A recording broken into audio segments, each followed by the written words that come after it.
তারেক রহমান ঢাকা ইউনিভার্সিটির স্টুডেন্ট কি না, এ বিষয়টি এখন বাংলাদেশের টক অফ দ্য কান্ট্রি হয়ে দাঁড়িয়েছে।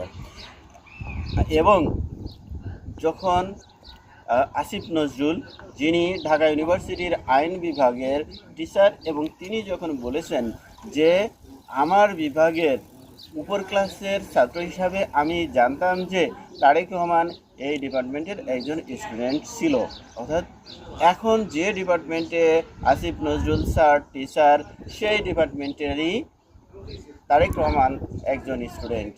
এবং আসিফ নজরুল স্যার বলেছেন যে তিনি এই ঢাকা ইউনিভার্সিটির স্টুডেন্ট ছিলেন 85-86 শিক্ষাবর্ষে, এবং 85-86 শিক্ষাবর্ষে স্টুডেন্ট থাকার পরেও তার ব্যাচমেট ছিলেন বর্তমান সাবেক স্পিকার শিরিন শারমিন চৌধুরী এবং সাবেক উপদেষ্টা রেজওয়ানা চৌধুরী সহ আরও মোট তিনজনের একজন বিচারকের কথা বলেছেন, অর্থাৎ এই তিনজন ছিলেন। এবং এই বিষয়টা তিনি তার ডিপার্টমেন্টের, অর্থাৎ তিনি যে ডিপার্টমেন্টের টিচার, ওই ডিপার্টমেন্টেরই যেহেতু স্টুডেন্ট ছিলেন, তাই খাতাপত্র ঘাটাঘাটি করে তিনি এই তিনজনের নাম পেয়েছেন।